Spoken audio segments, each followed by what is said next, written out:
Saudara-saudari yang dikasihi Tuhan, kita akan mendengarkan firman Tuhan. Sebelum kita dengarkan, mari kita berdoa. Bapa yang kami sembah di dalam nama Tuhan Yesus, terima kasih buat kebaikan-Mu di dalam hidup kami.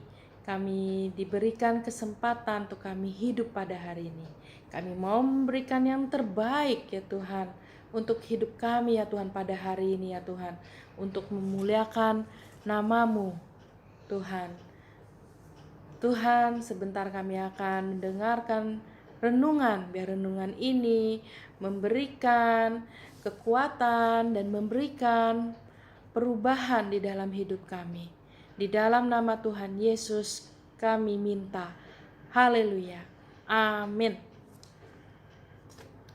Hari ini saya akan membagikan apa yang saya dapat pada waktu saya mendengarkan firman Tuhan, yang mengingatkan kembali betapa pentingnya hal ini di dalam kehidupan kita sebagai orang-orang percaya. Kita akan baca di dalam Matius 25 ayat 1 dan 4 dan ayat 10 sampai 13. Pada waktu itu hal kerajaan surga seumpama 10 gadis yang mengambil pelitanya dan pergi menyongsong mempelai laki-laki. 5 diantaranya bodoh dan 5 bijaksana. Gadis-gadis yang bodoh itu membawa pelitanya tetapi tidak membawa minyak. Sedangkan gadis-gadis yang bijaksana itu membawa pelitanya dan juga minyak dalam buli-buli mereka. Kita lompat ke ayat yang 10 sampai 13. Akan tetapi waktu mereka sedang pergi untuk membelinya, datanglah mempelai itu, dan mereka yang telah siap sedia masuk bersama-sama dengan dia ke ruang perjamuan kawin. Lalu pintu ditutup. Kemudian datang juga gadis-gadis yang lain itu dan berkata, "Tuan, Tuan, bukakanlah kami pintu." Tetapi ia menjawab, "Aku berkata kepadamu, sesungguhnya aku tidak mengenal kamu. Karena itu berjaga-jagalah, sebab kamu tidak tahu akan hari maupun akan saatnya." Demikian firman Tuhan. Kita tahu bahwa semua orang yang percaya kepada Tuhan Yesus disebut sebagai mempelai wanitanya Kristus, dan Kristus sebagai mempelai laki-laki. Apa yang membedakan antara 5 gadis bijaksana dengan 5 gadis bodoh? Kita kembali akan membacanya di ayat yang ketiga dan keempat. Gadis-gadis yang bodoh itu membawa pelita tetapi tidak membawa minyak. Sedangkan gadis-gadis yang bijaksana itu membawa pelitanya dan juga minyak dalam buli-buli mereka. Ya, benar, yang membedakan adalah minyak. 5 gadis bijaksana membawa minyak, tapi 5 gadis yang bodoh tidak membawa minyak. Matius 5 ayat 16 berkata, "Demikianlah hendaknya terangmu bercahaya di depan orang, supaya mereka melihat perbuatanmu yang baik dan memuliakan Bapamu yang di surga." Tuhan mau terang kita bercahaya, supaya orang-orang melihat dan memuliakan Bapa di surga. Apa yang membuat pelita selalu bercahaya dan tidak pernah padam? Ya, minyak.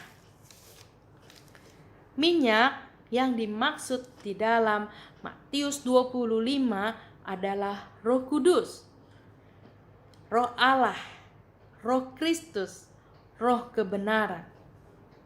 Membuat orang-orang percaya selalu bercahaya dan tidak pernah padam. Roh kebenaran membuat orang percaya tidak menjadi agamawi, tetapi membuat orang percaya menyembah Tuhan di dalam roh dan kebenaran. Roma 8 ayat 9. Tetapi kamu tidak hidup dalam daging, melainkan dalam roh, jika memang roh Allah diam di dalam kamu. Tetapi jika orang tidak memiliki roh Kristus, ia bukan milik Kristus. Roma 8 ayat 14. Semua orang yang dipimpin roh Allah adalah anak Allah. Tuhan Yesus berkata di dalam Yohanes 16 ayat 13 sampai 14. Tetapi apabila Ia datang, yaitu Roh kebenaran, Ia, Roh kebenaran, akan memimpin kamu ke dalam seluruh kebenaran. Sebab Ia, Roh kebenaran, tidak akan berkata-kata dari dirinya sendiri, tetapi segala sesuatu yang didengarnya, itulah yang akan dikatakannya, dan Ia, Roh kebenaran, akan memberitakan kepadamu hal-hal yang akan datang. Ia, Roh kebenaran, akan memuliakan aku, sebab Ia, Roh kebenaran, akan memberitakan kepadamu apa yang diterimanya daripadaku.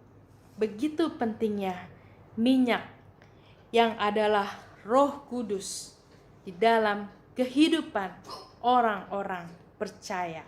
Haleluya. Mari kita berdoa.